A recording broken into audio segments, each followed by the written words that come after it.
After a day of unprecedented protests in Sri Lanka, calm seems to have returned in the streets of the capital Colombo, but the protesters are refusing to move out of the residence. After storming the colonial-era presidential palace, the protesters lounged in its opulent rooms, diving into the compound's pool, having lunch in the kitchen and going through Rajapaksa's clothes.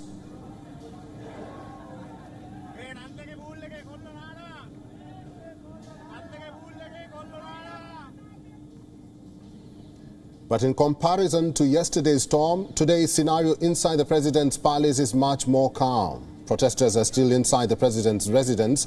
Food and water was also distributed inside the palace. Families were seen having lunch inside the compound. Some took selfies of the grand interiors, and some were enjoying the comfortable beds. A striking contrast to the misery many have endured since the start of the crisis.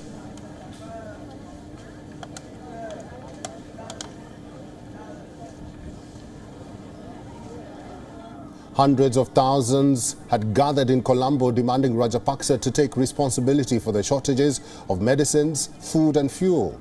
The Rajapaksas have brought the once relatively rich economy to its knees and caused misery for ordinary people. On Saturday, the security forces tried to hold the crowd by all means by firing tear gas.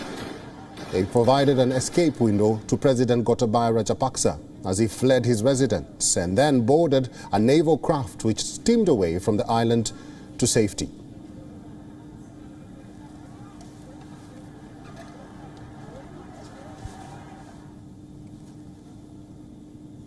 Dr. Aruna Kulatunga, who is a political analyst and former advisor to the Ministry of Primary Industries, is now joining us live from Colombo to talk about the state of Sri Lanka. Dr. Kulatunga, welcome to WION. Thank you for having me, Eric. Where does Sri Lanka go from here? And if the transition government takes over, how long will it take for the country to somewhat recover? It will take a long time. There is no way that whatever the government that comes in, it's going to be I've described this before as a hazardous time ahead of us, not just hard.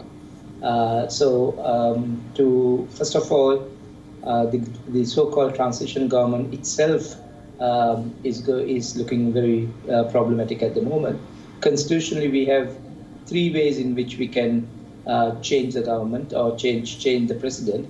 First would be for the president to resign, and then the incumbent prime minister to immediately step into the shoes of the presidency until the term of the presidency is over. So if there's one and a half years for President Gotabaya Rajapaksa's term to be over, and until such time the incumbent Prime Minister can take over. Secondly, both the Prime Minister and the President can resign simultaneously, at which point the Speaker takes over the presidency for an interim period again for 1 month, and within this 1 month period he has to have elections in the Parliament to select the next president. There's also a third way in which this can be done, and that I believe that is what they are discussing at the moment, and that would be for Prime Minister and Ranil Wickremesinghe and for President Gotabaya to resign simultaneously. But before doing that, to see whether there can be semblance, I'm saying semblance because I think it's going to be something almost difficult to do, a national government to be formed consisting of all political parties. Right. Now remember, our political ground situation is such that all of these parties have very, very different views to each other. So, for example, one party would be saying, well, we don't have to pay the debts. We can just be a pariah state, whereas another party is going to say, no, we got to pay these debts. So it's going to be very difficult to bring all of these guys together. And we have seen efforts by the current Prime Minister to do this for the last 2 months. It didn't work. I think it's going to be an uphill task in the next 2-3 weeks for anybody who's going to form a new government, first of all. Secondly, the issue is, okay, how long would it take for us to recover? Long time. I don't see anything happening in the next 2-3 months. In fact, the period in which we were hoping that things can happen, negotiations with the IMF, negotiation with the Paris Club, that is the 4 countries that is whom we have the large debts to, including India. That negotiation has come to a complete standstill at the moment. The last couple of days, even though we have appointed Clifford Chance and Lassads as debt restructuring advisors, right. Without a government in place, they are not going to take this task. Dr. Kulatunga, let me ask you this. There were fears that when the President and Prime Minister both resign, it will create a political vacuum. Briefly, is that still a possibility? Because many have also questioned the capability of the opposition. There's definitely a possibility of that happening. So that is why I said it's going to be very problematic in the next couple of days.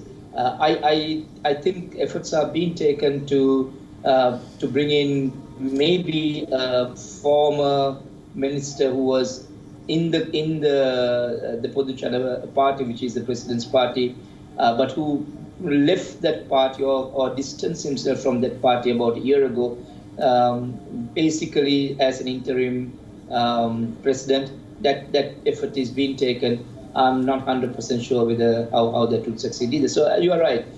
I also foresee a vacuum forming, at least for next 2-3 months, and that is my fear, is that with that vacuum forming, all of these negotiations, all of the positive steps that have been taken in the last 2 months to resolve this issue is going to come to a complete standstill. Dr. Kulatunga, stay with me because I want your input following this next report. And last night, Sri Lankan Prime Minister Ranil Wickremesinghe's house was set on fire by protesters. This was after President Gotabaya Rajapaksa fled from his residence and protesters overran the presidential palace earlier in the day. Prime Minister Ranil Wickremesinghe was not at home when the protesters torched it. He had earlier been moved to a secure location. The Prime Minister's office had said that he was willing to resign and put an all-party government in place. This was not enough to placate the crowds who set Wickremesinghe's private residence ablaze. The house was located in a posh neighborhood in Colombo. Now it is a bunch of charred ruins. These visuals showed what it looked like before and after the fire.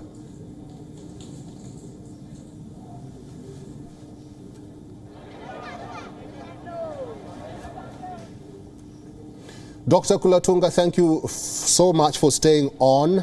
Ransacking the presidential palace, laying siege on the secretariat, eventually the taxpayers will bear the cost of the damages. Do you agree that Sri Lankans have added more problems to their wars through the chaos witnessed yesterday? I agree, especially in terms of taking over the so-called presidential palace. I wouldn't call it palace as such, it's a house. And the more so the presidential secretariat, which used to be the whole parliament.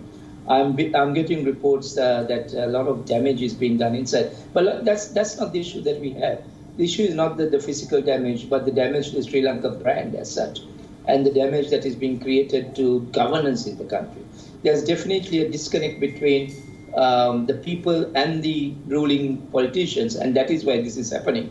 I mean, you see the protesters walking into the presidential house and then taking a swim in the pool and eating from the restaurant, the kitchen, the president's kitchen. All of that shows the main, and some of the scenes are unbelievable. There's thousands of people trying out the gym equipment, the running machines that are there inside the president's home. So there is a disconnect. I mean, these are all people who come from their villages, who come from the lower income areas of Colombo.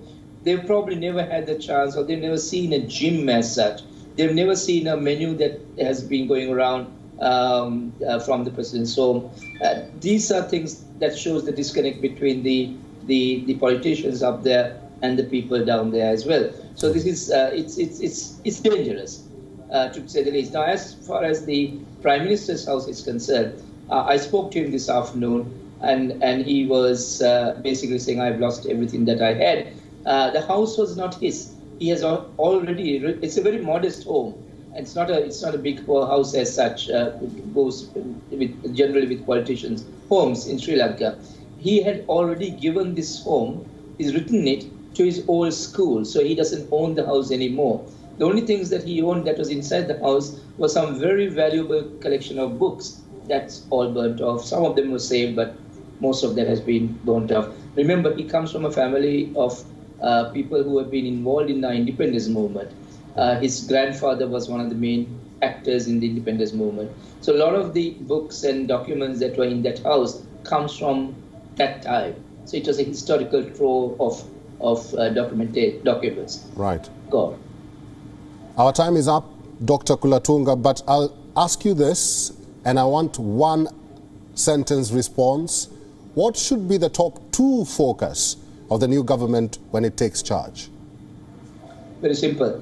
The first focus should be to restore the credibility of the country amongst the donor countries, amongst our creditors. That's our first priority. Second priority, of course, is to build up the exports, to build up the economy in terms of the local economy, and see how we can get our dollars back.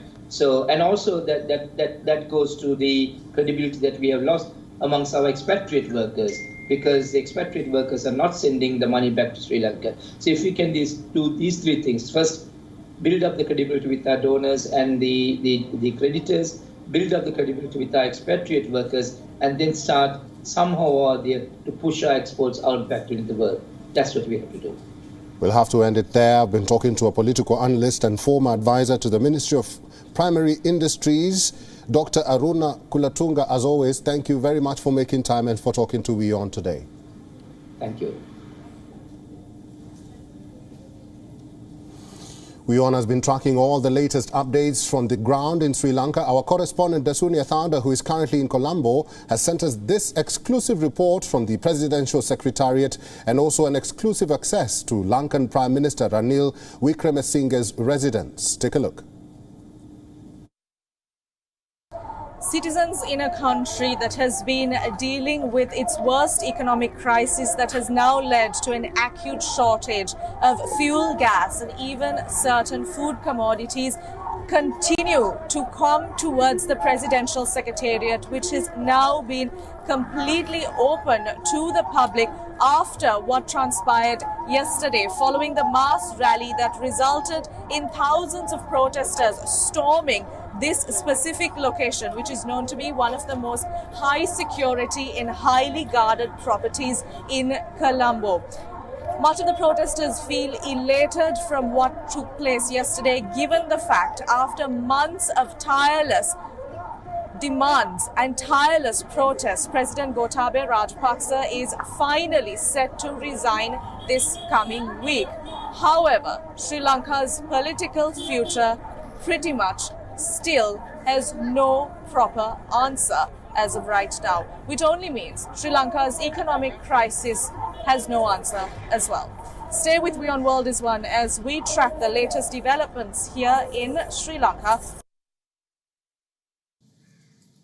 What you are seeing is the exclusive footage of the aftermath following what transpired at Prime Minister Ranil Wickremesinghe's private residence last night. This is one of his official vehicles that has now been completely damaged and destroyed. I have personally been to this location, which is one of the most highly guarded and security-driven locations in Colombo, provided that Prime Minister Ranil Wickremesinghe, even after taking over the reins of Prime Minister, opted to reside at his private residence and not at the official residence, which is known to be the Temple Trees of Colombo. The fire appears to have done some serious damage to this property. Just several months ago, I did visit here for an interview itself, and on a previous occasion, Prime Minister Ranil Wickremesinghe himself was seen saying that this specific property, which is his private residence, will be bequeathed to his alma mater, one of the most prominent schools here in Sri Lanka, where he has expressed his interest to hand over this property, especially a library, which is known to be of great value and importance. So it is quite alarming to see that this entire property has now been completely engulfed by the fire, and that this all-important library is also destroyed. I am currently outside the private residence of Prime Minister Ranil Wickremesinghe, and what you see right behind me is the main checkpoint that once used to guard this high security residence, which has now been completely dismantled and destroyed by those who took over this specific residence last night and set the whole property ablaze. The fire has been put out by what we see so far. There is some smoke that continues to rise from this building.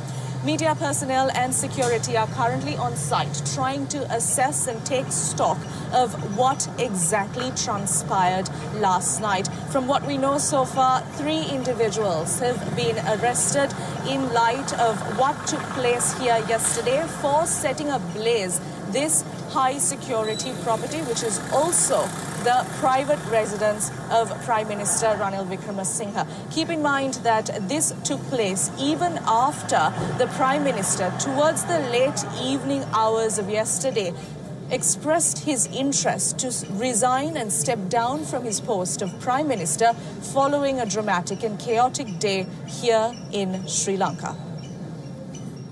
WION is now available in your country. Download the app now and get all the news on the move.